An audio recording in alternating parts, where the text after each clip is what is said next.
Yes, good morning mga tugang. So, bali, andito tayo. Papunta tayo dito sa taas. Medyo matagal-tagal hindi namin na ano itong taas namin kaya sobrang damo na. Ako ba yan kasi medyo busy kami. So, ngayon, nagkita namin ang dami ng bunga ng mga tanim namin dito na ano na mga prutas. So, yun, yung dragon fruit kunin na natin. Kasi sobrang hinog na magagawa na naman natin yan na ano. Paano gagawin natin? Pwedeng gawin sa salad. Tsaka yung grapes, pakita ko rin sa inyo. Tsaka yung blackberry, meron na rin mga yan. Tara, kaya tayo. Bale, yung grapes, pinagapang na lang namin dito. Mula doon. Yan yung mga bunga niya. Yan, saka ito. Meron pa yan. Yung iba pinagkukuha na ng mga bata. Yung pa oh. Yan mamaya, kukunin ko na yan mamaya. Inog na yan. Ito yung sinasabi ko sa inyo. Ang dragon fruit.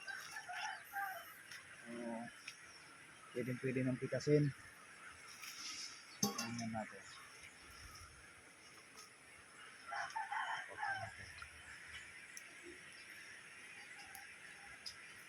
Yun. Fresh. Fresh na fresh.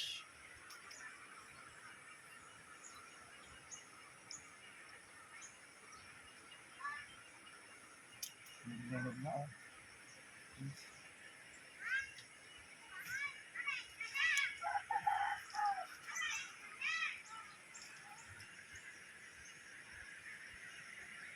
Punit kasi pag pinunit kailangan ano, nakalalay na gunting.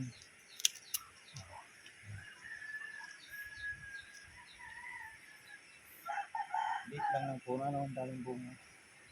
Saka ito yung sinasabi ko sa inyo, blackberry dito kayo. Yan ah. Tanim ni Otol dun sa baba, pero andito yung bunga sa taas. Yan, ang daming hinog oh. Ito. Ayan. Ayan ang blackberry. Kunin natin. Pinagkukuha ito ni Bunso, umaakit lagi dito.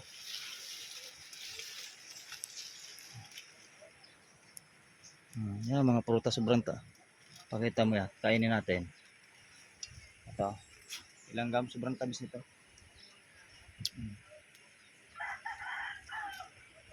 Dami ito pinagkukuha lagi ni Bunso.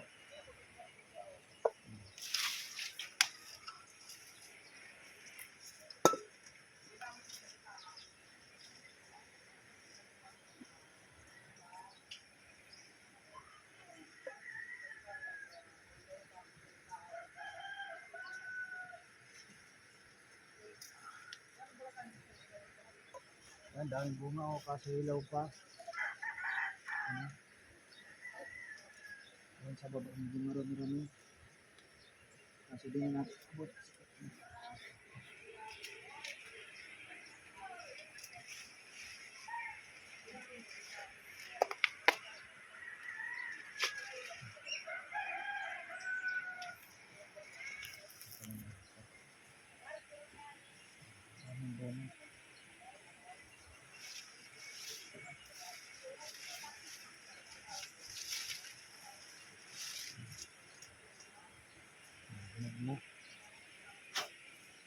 Mga langgam.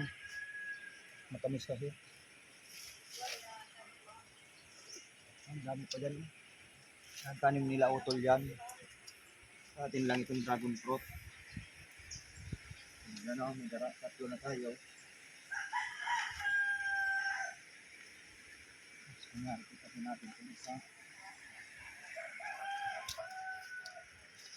Ito ko yan, may maig na naman.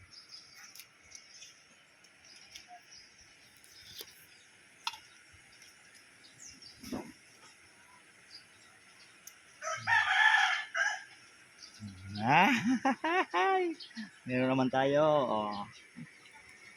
Dami na natin prutas. So mamaya, baba tayo, kunin natin yung langka doon. Pakita mo natin pa yung kunin. Yan mga tawag, bali andito naman tayo sa ano, tapos na tayo doon sa taas. So bali ito yung pinaka-ugat pala, pinaka-puno ng ano ng grapes. Yung kinuha natin doon, andito ko tinanim yung ang laki na ng ano. Pag ganito namumunga na talaga siya, pangalawang beses namin nag-harvest dyan. Kukunin natin yung langka kasi yung iba tinatamaan na ng ano, kinakain na ng mga pisting yawa. Manood. Mahirap dito, tumahulog tayo dito.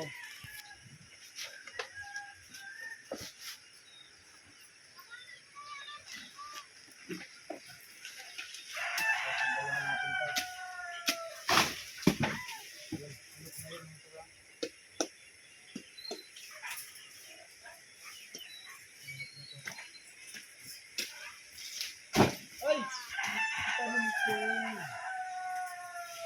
Ito mga tawag maganda. Walang kabulok-bulok. Ito nito, mainog mo lang.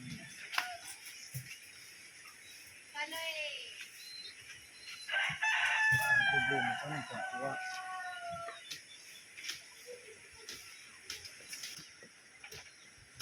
Buka na. Ayan.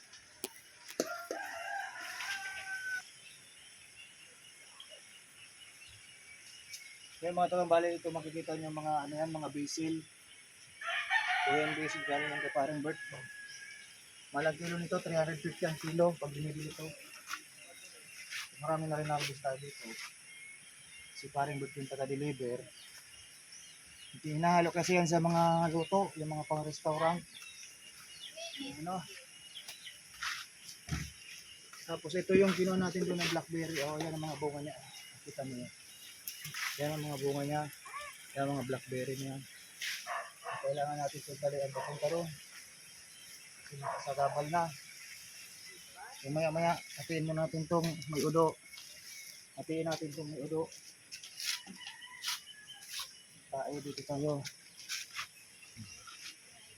Ito, mga ilang araw pa to. Ito tayo natin.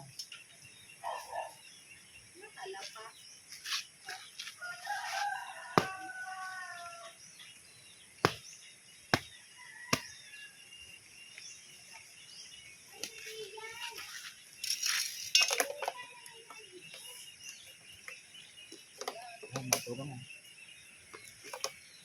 Hinog na, tatanggalin lang natin ito. Nagay rin tayo sa kapitbahay.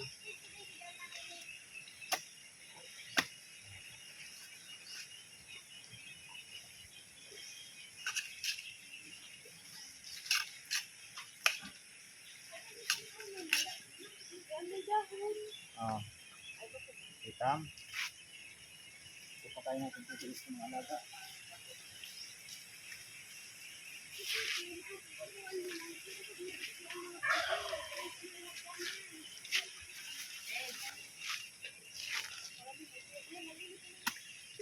Pampunin nando ato pag-aro. Ilang kaya naman.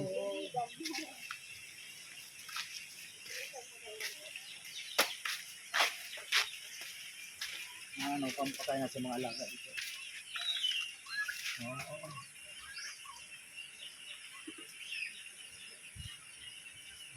Tabo.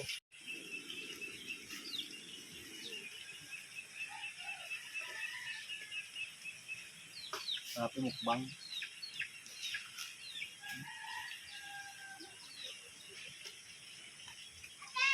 Ang tamis.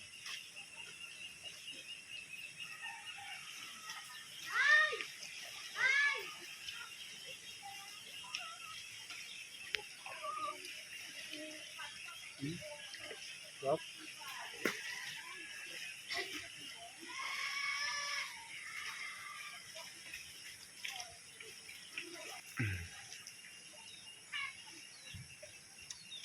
Ayun mga tugang, bali hanggang dito na lang yung munting vlog ko. Salamat sa nagtapos ng video natin. So payo ko lang, habang may bakante kayong mga lupa na pwedeng pagtaniman, habang maaga pa magtanim na kayo para pagdating ng panahon gaya nito, may aanin kayo. Ito, ang daming prutas ko na harvest ngayon. Dami ko mga tanim-tanim na gulay dyan sa baba. Ganyan gawin nyo kaya ng mga lupa, lalo yung may mga lupa dyan na nakatiwang lang, pagtaniman nyo para kung may mga anak kayo bandang uli, makakain silang sariwang prutas at mga gulay. Yun, hanggang dito na lang po. Maraming salamat. Bago magtapos tayo, paki-like and share na lang. Tsaka huwag niyong kalimutan mag-subscribe and mas lalong huwag niyong kalimutan pindutin yung katabing bell para update kayo lagi sa mga video natin i-upload. Hanggang dito na lang po. Bye-bye. Thank you.